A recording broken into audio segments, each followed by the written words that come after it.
اعوذ باللہ من الشیطان اللعین الرجیم بسم اللہ الرحمن الرحیم الحمد للہ وکفا وسلام علی عبادہ الذین اصطفیٰ. درود بھیجیے محمد.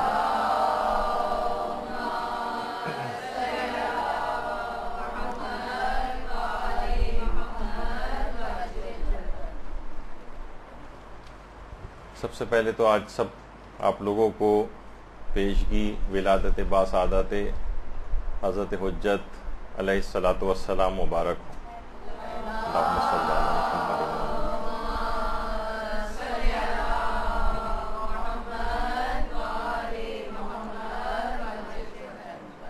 جیسے جیسے آج کا دن ڈھلے گا اور اس کے بعد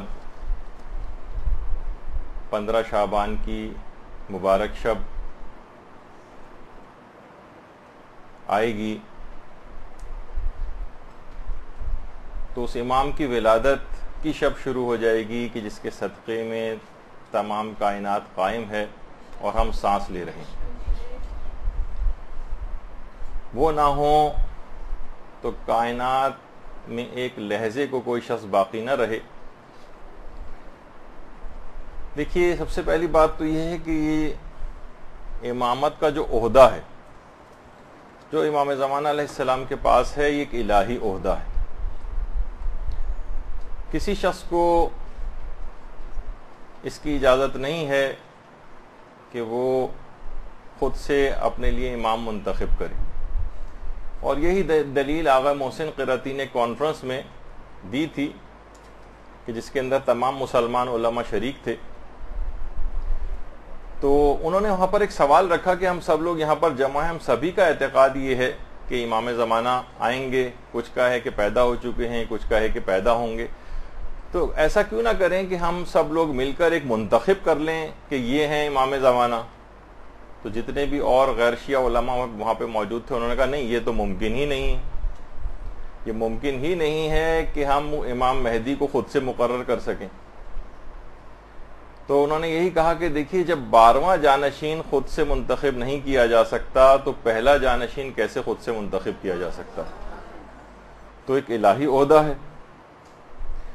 اچھا، اب مومنین کرام آج کل ایک دوسری قسم کی بحثوں کے اندر لگ گئے.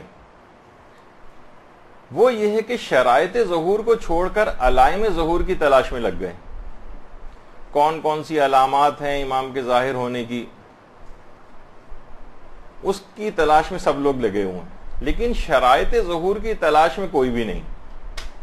دیکھیے، امام کو ظہور کے بعد کن چیزوں کی ضرورت ہوگی، کتنے صالح افراد کی ضرورت ہوگی، ان کے ظہور کے لیے کس قسم کے افراد درکار ہیں، ان کی تیاری کے لیے کیا کیا جائے، ان افراد کا معیار کیا ہوگا، اس معیار تک ہم خود کو کیسے پہنچائیں، ہم کیا تیاری کریں، کیسے تیاری کریں، غیبت کے زمانے میں ہماری ذمہ داریاں کیا ہیں. 1 2 3 4 5 کر کے اگر آپ کسی سے پوچھیں تو وہ نہیں بتا سکے گا. عالمی حکومت کے قیام کے بعد امام کو ہر شعبے میں کتنے صالح افراد درکار ہوں گے، یہ اس کی متعلق کسی نے آج تک کبھی انفارمیشن لینے کی، معلومات لینے کی کوشش نہیں کی. دیکھیے، پوری دنیا کے نظام کو ٹھیک کرنا ہے. آیت اللہ باقر الصدر ایک بات بہت اچھی کہتے تھے کہ انسانی تاریخ میں 2 ایسی ہستیاں گزری ہیں کہ جن کی ذمہ داری یہ تھی کہ انسانی تمدن کو بالکل اثر نو تعمیر و ترقی اس کی کریں. ایک تو فرماتے تھے کہ حضرت نوح، 950 سال کی تو صرف تبلیغ حضرت نوح کی، اور اس عظیم طوفان کے بعد دوبارہ سے اثر نو انہوں نے تہذیب اور تمدن کی تعمیر کی. اور فرماتے ہیں کہ دوسری وہ عظیم شخصیت امام زمانہ علیہ السلام کی ذات گرامی،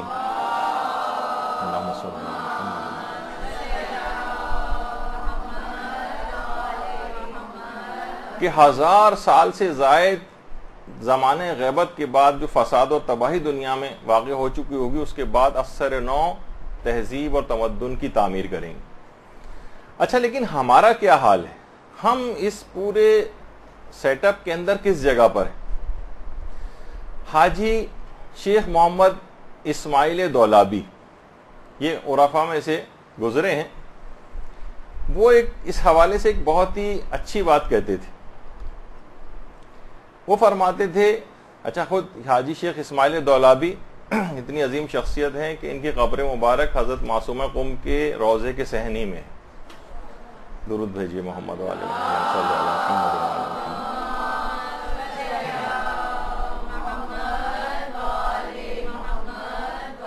فرماتے تھے آخری زمانے میں لوگوں کی حالت کے لیے یہ مثال سے دے کر سمجھاتے تھے کہ اگر کسی شخص کے 4 بیٹے ہوں اور وہ چاروں بیٹوں کو ایک کمرے میں بند کر کے چلا جائے اور کہے کہ میں کام سے جا رہا ہوں، میرے آنے تک تم انتظار کرو، اس کے بعد وہ کسی جگہ سے چھپ کر یا کوئی کیمرہ لگا کر لوگوں کی حالت، اپنے بیٹوں کی حالت زار دیکھے کہ وہ کیا کر رہے ہیں.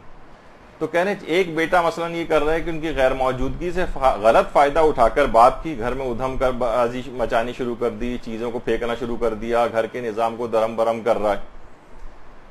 کہہ رہے دوسرا بیٹا دیکھتا ہے کہ میرا بھائی چیزوں کو پھینک رہا ہے اور جو ہے وہ گھر کے اندر تباہی مچا رہا ہے، دوسرا بھائی رونے چلانے لگتا ہے اور دعائیاں دیتا رہتا ہے کہ بابا جلدی آئیے، دیکھیے کیا کر رہا ہے.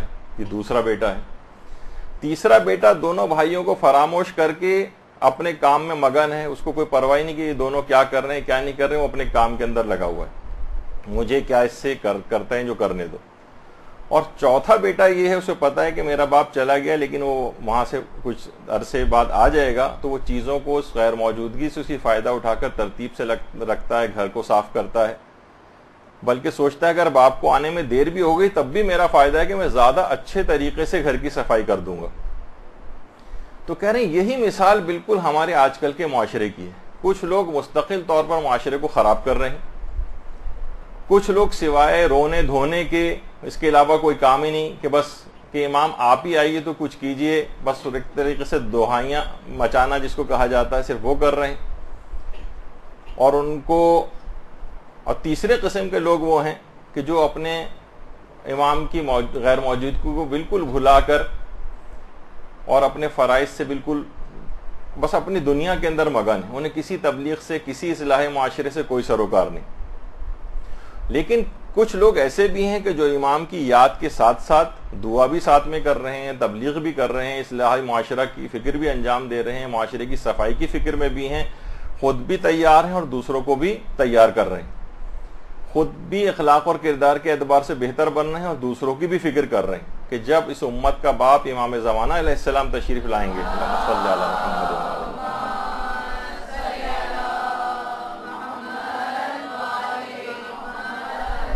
تو اس دوران ہم نے اپنے ذمے کا کام کیا ہوا.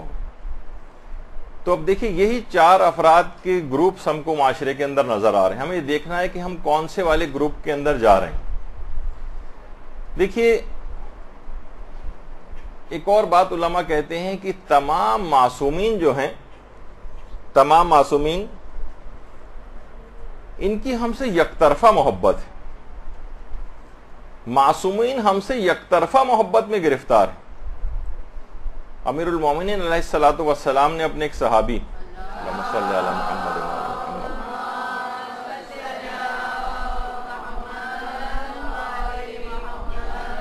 جن کا نام رومیلہ تھا، کہا کہ رومیلہ جب بھی کوئی مومن بیمار ہو جاتا ہے تو ہم بھی بیمار ہو جاتے ہیں، اسے کوئی غم اندو لاحق ہوتا ہے تو ہم بھی غمگین ہو جاتے ہیں، وہ اگر کوئی دعا کرتا ہے تو ہم آمین کہتے ہیں، اور وہ اگر دعا کرنا بھول جائے، دعا نہ کرے تو ہم اس کی طرف سے دعا کرتے ہیں.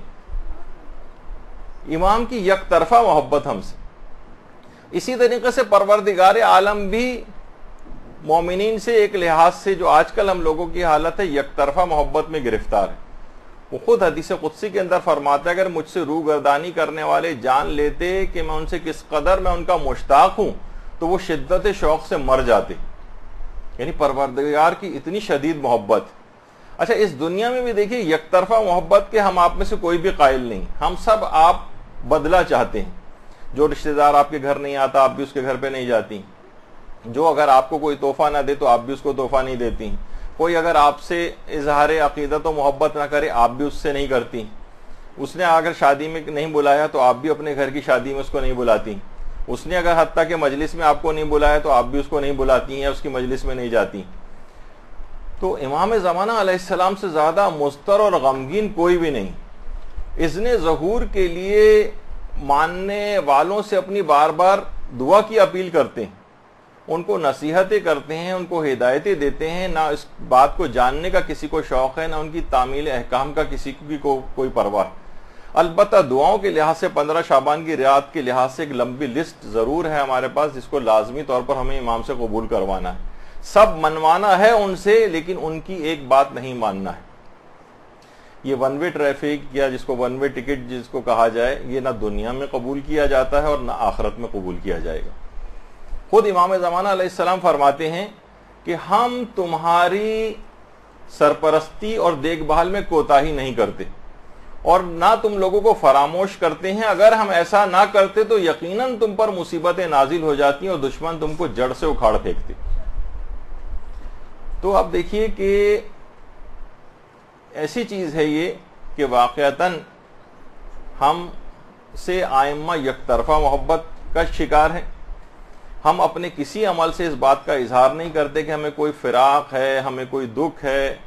بس چند ایک رٹی رٹائی ٹائپ کی چیزیں, زیارتیں اور دعائیں ٹائپ کی ہیں. یعنی واقعتاً اتنا دکھ ہوگا اس لحاظ سے امام کو بھی, جیسے کہ امیر المومنین علیہ الصلوۃ والسلام کو تھا,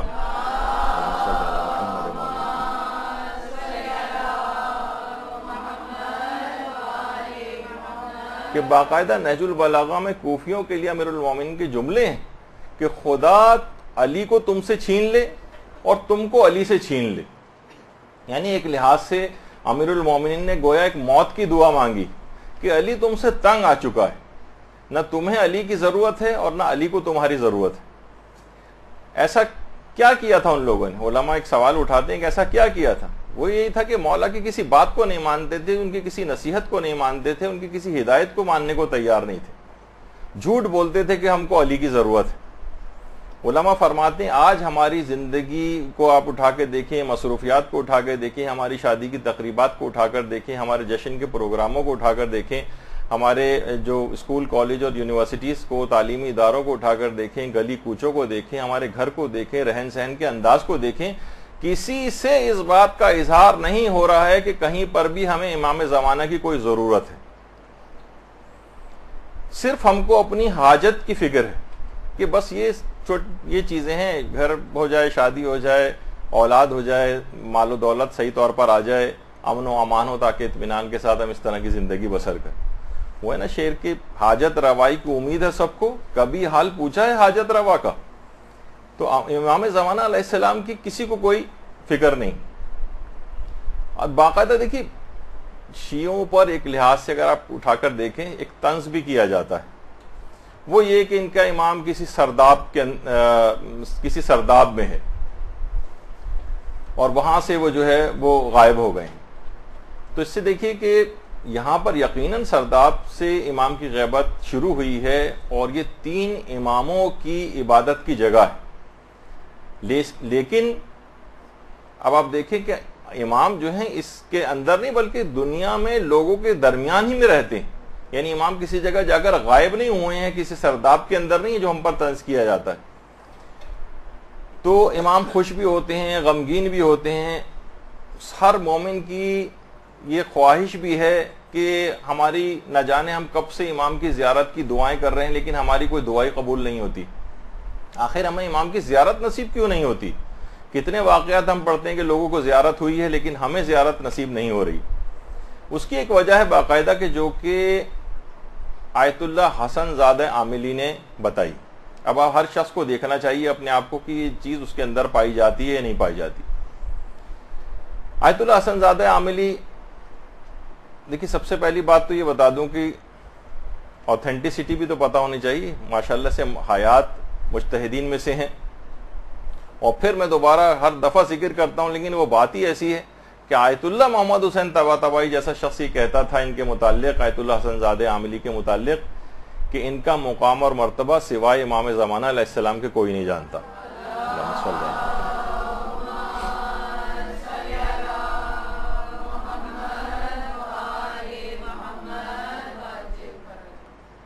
علامہ ذوالفنون یعنی ان کا باقاعدہ لقب ہے، یعنی اتنے سارے علوم کے ماہر ہیں کہ عام طور پر مجتہدین میں بھی اتنے نظر نہیں آتے ہیں جتنے کہ ان کے اندر جمع ہو گئے. عرفانی علوم کے اوپر ان کی کتابیں ہیں، اور فلسفے کے اوپر کتابیں ہیں، اور کلامی کتابیں ہیں، اور تفسیر کے اوپر ہیں، اور روایت کے اوپر ہیں، اور رجالی ہیں، اور فقی، ریاضی، ادبی، نہ جانے کون کون سے علوم کے اندر.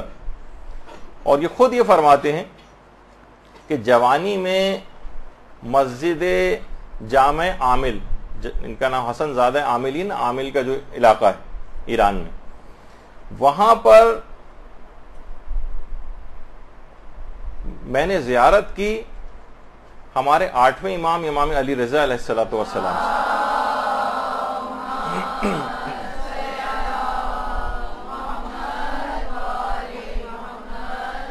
8ویں امام فرماتے کہ 8ویں امام نے مجھے اپنے قریب بلایا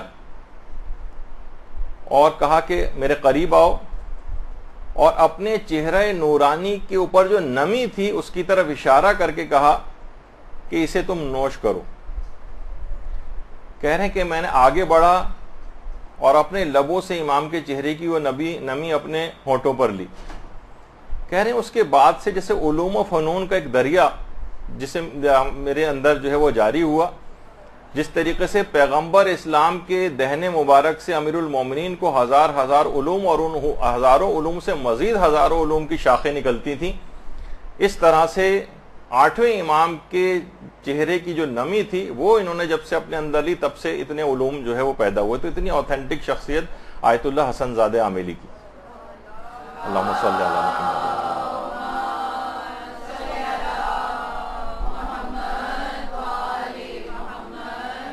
یہ آیت اللہ حسن زادہ عاملی فرماتے ہیں کہ آیت اللہ محمد حسین طباطبائی کے جو بڑے بھائی تھے جن کا نام تھا سید محمد حسن الہی طباطبائی، یہ عرفان اور سیر و سلوک میں آیت اللہ علی آقا قاضی کے شاگرد تھے.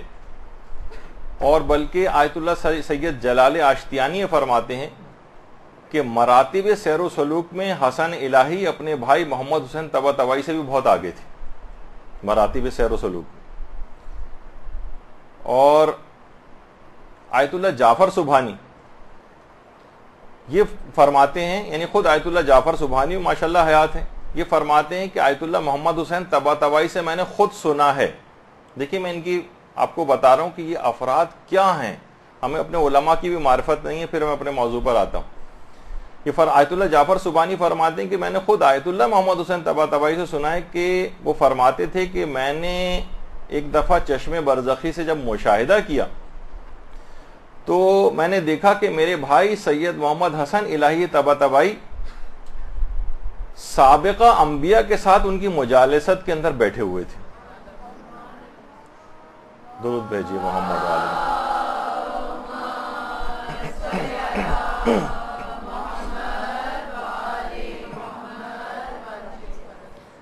تو آیت اللہ حسن زادہ عاملی کی میں بات بتا رہا تھا.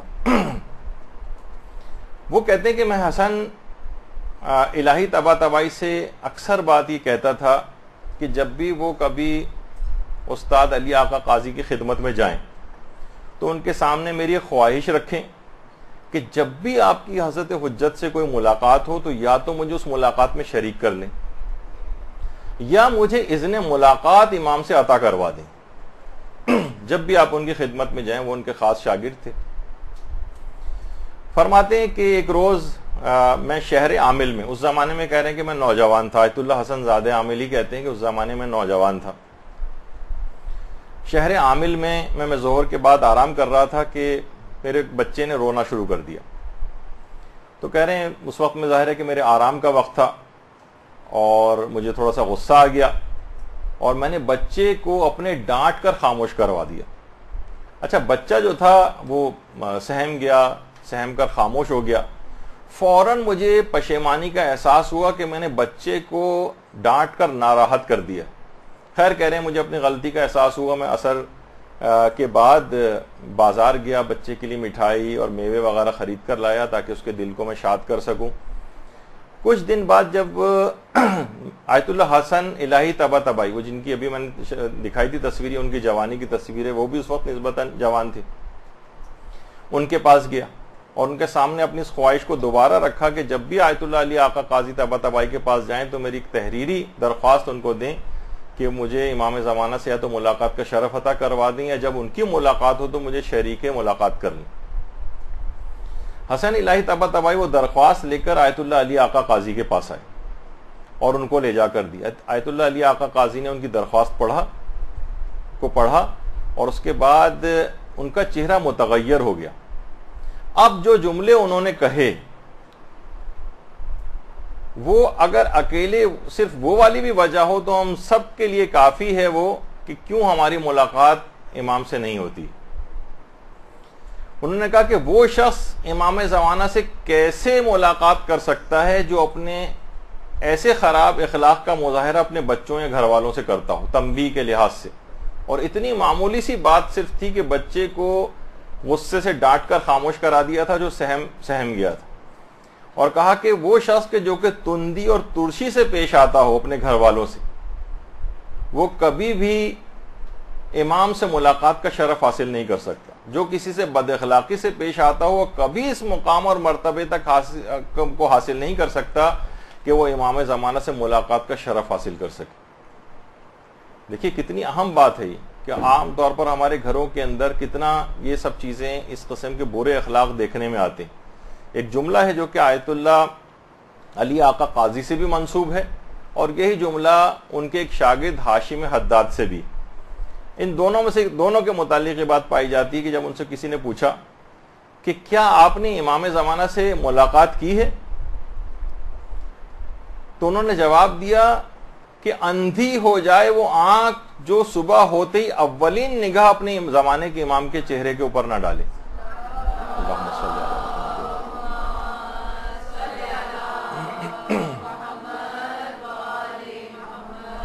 تو یہ جو ہماری گھریلو بد اخلاقیاں ہیں، گھر میں جو ترشیاں ہیں، یہ جو غیبتیں ہیں اور یہ جو طعن و تشنیع ہیں، ایک دوسرے کو برا بھلا کہنا ہے، اور گھر والوں کے ساتھ سخت رویہ، برا رویہ، کہیں بیویوں نے جھگڑے ڈالے ہوئے ہیں، کہیں شوہروں کی بد اخلاقیاں ہیں، کہیں ساسوں، نندوں، دیوروں، جٹھانیوں اور ان لوگوں کی بد اخلاقیاں ہیں، یہ سب اس قدر مسائل گھروں کے اندر جو کھڑے ہوئے ہیں، اور بد اخلاق جو اس طرح کے گھرانے ہوئے ہیں جس کے اندر اس طرح کے بد اخلاق لوگ موجود ہیں، کبھی وہ اس سعادت کو حاصل نہیں کر سکتے کہ امام زمانہ کی زیارت کر سکیں۔ یہی وجہ ہے کہ ہمارے چھٹے امام، امام جعفر صادق علیہ الصلوۃ والسلام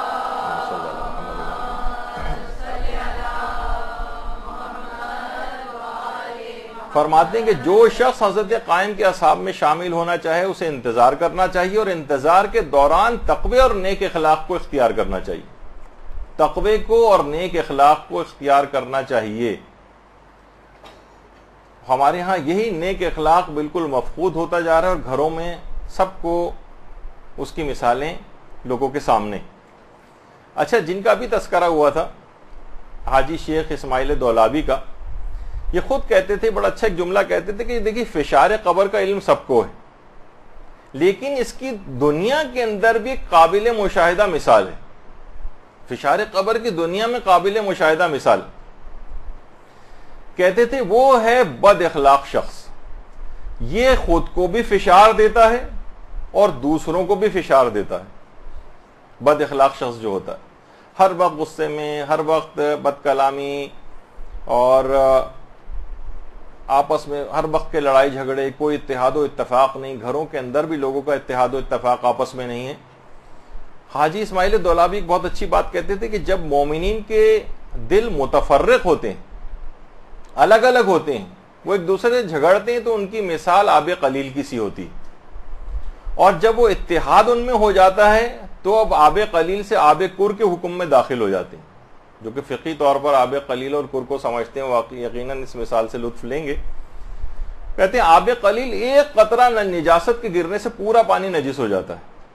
آب قلیل کسی چیز کو اگر پاک کرنا چاہیں آب قلیل سے تو آپ کو بہت محنت کرنی پڑتی ہے، کئی دفعہ پانی ڈالنا پڑتا، اور آب قلیل کو اگر آب کر میں تبدیل کرنا ہو تو اتنی زیادہ تعداد میں آب قلیل کو ملانا پڑے گا کہ وہ مل کر آب کر کے اندر تبدیل ہو جائے۔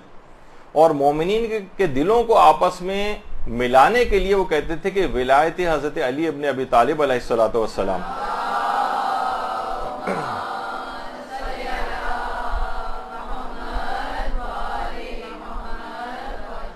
یہ موجود ہے. ولایت امیر المومنین اس دریا کی طرح سے ہے جس سے اگر آب قلیل متصل کر لے اپنے آپ کو دریا سے تو آب کر کے حکم میں داخل ہو جاتا ہے. اور فرماتے ہیں کہ اب وہ خود بھی نجس نہیں ہوتا بلکہ تمام نجس اور متنجس چیزوں کو بھی پاک کرنے کی صلاحیت اس کے اندر آ جاتی. اور یہی وجہ ہے کہ اس اتحاد کے متعلق امام زمانہ علیہ السلام خود فرماتے ہیں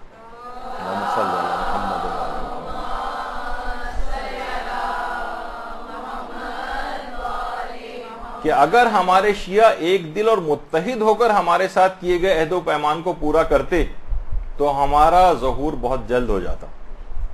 اس کا مطلب ہے کہ لوگوں میں یہ اتحاد و اتفاق صرف باہر کے حوالے سے نہیں ہوتا کہ معاشرے میں لوگ ایک دوسرے اتحاد و اتفاق سے رہیں, وہ ایک بڑی شکل ضرور ہے, لیکن اس کی ابتدا گھر سے ہوتی. گھر کے اندر ایسی فضا و اتحاد و اتفاق کو شوہر و بیوی میں, ساس اور بہو میں, گھر والوں کے اندر چھوٹی چھوٹی چیزوں کو ایک دوسرے کی نظر انداز کریں اور جھگڑا نہ کریں ایک دوسرے سے.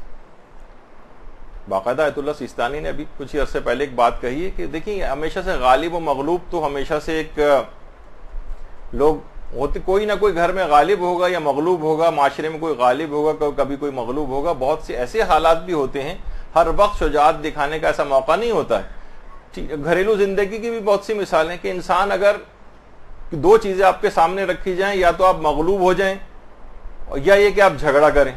گھر کے حوالے سے اگر ہم فی الحال بات کریں تو کون سی چیز زیادہ بہتر ہے؟ آیت اللہ سیستانی فرماتے ہیں یقیناً جھگڑا کرنا زیادہ بری بات ہے. تھوڑی دیر کے لیے میں اپنے الفاظ میں کہوں کہ انسان اپنی مونچھیں نیچی کر لے, کم سے کم جھگڑا تو نہ ہو. تو جھگڑا ہونا خود زیادہ خطرناک بات ہے بنسبت یہ کہ آپ سوچیں گے اس طرح تو میں مغلوب ہو جاؤں گی گھر کے اندر. نہیں, کوئی بات نہیں, انسان کو بہت ساری چیزوں کو اعلیٰ مقاصد کے لیے بیک فٹ پہ جانا پڑتا ہے کبھی کبھی. تو امام بھی اس سلسلے میں فرما رہے ہیں کہ جو اتحاد اور اتفاق ہے گھریلو, اس وجہ سے امام کی بد اخلاقی کا مظاہرہ لوگ کریں گے, زیارت سے محروم ہو جائیں گے, شرف کبھی ان لوگوں کو حاصل نہیں ہو سکتا. اور اگر آپ امام کا کام کریں گے, امام کے دل کو راضی و خوش کریں گے تو امام زمانہ علیہ السلام, آپ چھوڑیے زیارت, امام خود آپ کی زیارت کے لیے آئیں گے. اللہم صلی علی محمد.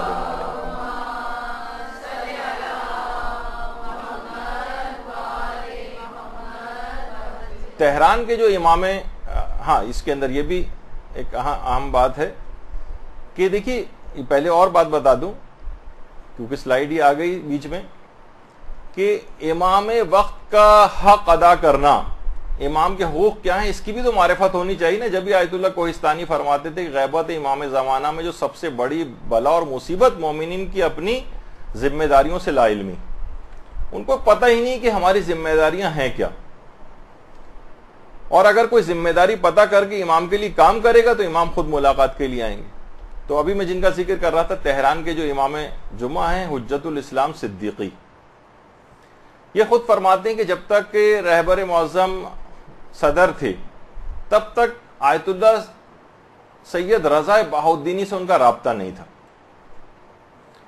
اور حجت الاسلام فاطمی نیا وہ خود ان سے رابطے کا ایک ذریعہ بنے تھے. ایک دفعہ آیت اللہ رضا بہاؤالدینی بیمار ہو گئے تھے. عرفہ میں, ایران کے معروف عرفہ میں ان کا شمار ہوتا ہے رضا بہاؤالدینی کا. آیت اللہ علی آقا قاضی کے شاگردوں میں خود رضا بہاؤالدینی بھی تھے. بیمار ہو گئے تھے اور بیمار ہو کر ہسپتال میں داخل ہونے کو تیار نہیں ہوتے تھے آقا رضا بہاؤالدینی. خیر اس کی ایک وجہ بھی ہے. دیکھیے ہاسپٹلس کے اندر عام طور پر دیکھنے میں یہ آتا ہے کہ انسان واقعتاً کوئی خدا ایسا انتظام کر دے, دعا کرنی چاہیے کہ انسان اپنے گھر میں عزیز و اقارب کے درمیان کی اس کے لیے حالت احتضار کے اعمال کر رہے ہوں, اس طرح کی چیزیں ہو جائیں. عام طور پر ہسپتالوں میں ایک دوسری طرح کا ایک طریقہ کار ہوتا ہے, بلکہ آپ کو آخری اوقات میں وہ لوگ کمرے سے باہر بھی نکال دیتے ہیں اور بہت ساری چیزیں جو اس وقت مرنے والے کو احتضار کے لحاظ سے ضروری واجبات مستحبات ہوتے ہیں وہ بھی انجام نہیں دے پاتے. تو آیت اللہ بہاؤالدینی تیار نہیں ہوتے تھے کہ میں اسپتال میں داخل ہوں. تو باقاعدہ رہبر معظم نے فاطمی نیا, حجت الاسلام فاطمی نیا کو باقاعدہ بھیجا اور کہا کہ آپ ان کو تیار کریں. آقا رضا بہاؤالدینی کو تیار ہو گئے اسپتال میں داخل ہونے پر, اور داخل ہونے کے بعد صحتیاب ہو کر بھی وہاں سے واپس آئے. اچھا, اب حجت الاسلام صدیقی جو امام جمعہ ہے تہران کے، وہ فرماتے ہیں جب میں ان کی عیادت کے لیے گیا آیت اللہ رضا بہاؤالدینی کی، تو بہت سی باتیں ہوئیں، باتوں میں انہوں نے ذکر کیا کہ حضرت حجت اس حقیر سے ملاقات کے لیے ہسپتال میں تشریف لائے تھے۔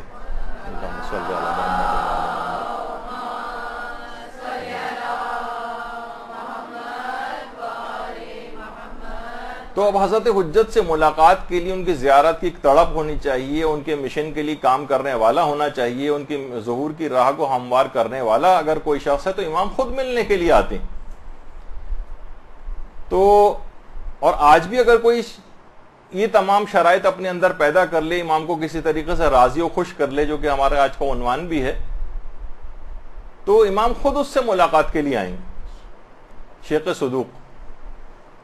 شیخ صدوق کہتے ہیں میں نے خواب میں دیکھا کہ میں مکے میں ہوں، طواف کر رہا ہوں، اور 7ویں چکر کے بعد جب میں حجر اسود پر پہنچا تو حجر اسود کو میں نے بوسہ دیا، اور وہ دعائیں میں پڑھنے لگا جو حجر اسود کو بوسہ دیتے وقت پڑھی جاتی۔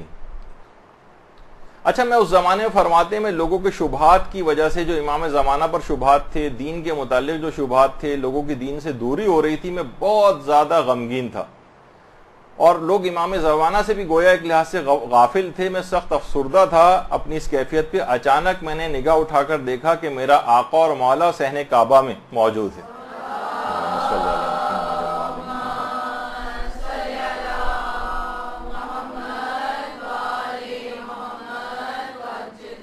فرماتے ہیں کہ امام نے ایک عارفانہ نگاہ مجھ پر ڈالی اور میری ساری کیفیت کو پہچان گئے۔ میں ان کے قریب گیا، امام کو سلام کیا، امام نے سلام کا جواب دیا۔ امام نے فرمایا تم غیبت سے متعلق کوئی کتاب تحریر کیوں نہیں کرتے ہو تاکہ تمہارے دل کا غم دور ہو جائے۔ دیکھیے، دل میں قوم کا غم تھا شیخ صدوق کی، اصلاح کی خواہش تھی، ورنہ دنیاوی مشکلات تو شیخ صدوق کی بھی کوئی کم نہیں تھی، اس کی بھی ایک پوری لسٹ ان کے پاس ہوگی جو آزاد دنیا کے اعتبار سے تھی۔ تو اسی تڑپ اور اس مشن کا احساس ان کے اندر تھا، تو انہوں نے عرض کیا یا ابن رسول اللہ، امام زمانہ اس موضوع پر، غیبت کے موضوع پر تو میں بہت سی کتابیں لکھ چکا ہوں۔ فرمایا کہ میرا مصداق یہ نہیں تھا، امام نے فرمایا میرا مصداق یہ نہیں ہے، بلکہ میں چاہتا ہوں کہ تم ایسی کتاب لکھو جس میں تمام گزشتہ انبیاء اور پیغمبروں کی غیبت کا تذکرہ ہو۔ اور اس کے بعد امام تشریف لے گئے، غائب ہو گئے نگاہوں سے۔ کہہ رہے میں خواب سے بیدار ہوا، طلوع فجر تک میں گریہ اور مناجات کے اندر اور رونے میں مصروف رہا، اور اس کے بعد اسی صبح سے میں نے ایک کتاب لکھنے کا آغاز کر دیا جو امام زمانہ کی ہدایت تھی، اس متعلق کتاب، اور اس کے بعد کمال الدین و تمام النعمہ کے نام سے انہوں نے کتاب مکمل کی۔ تو شبہات بے تحاشا لوگوں کے بڑھتے چلے جا رہے ہیں، باقاعدہ پیڈ ایجنٹ ٹائپ کے افراد ایسے ہیں کہ جو کہ شبہات کو مستقل طور پر پھیلا رہے ہیں۔ آج کل ایک بہت بڑا طبقہ آج کل اخلاقیات کے لحاظ سے تباہ و برباد کرنے کا کام تو میڈیا پہلے سے کر ہی چکا ہے، اور ماشاءاللہ مستقل طور پر کرتا چلا جا رہا ہے، لیکن عقائد کے اعتبار سے بھی ایسے شبہات ایجاد کیے جا رہے ہیں، اور ہزاروں قسم کے مومنین اس کے اندر گرفتار ہو رہے ہیں، ان کی تعداد مستقل بڑھ رہی ہے، شبہات پیدا کرنے والوں کی تعداد مستقل بڑھ رہی ہے۔ اس سلسلے میں اپنی ذمہ داری کو تمام مومنین کو سمجھنا چاہیے۔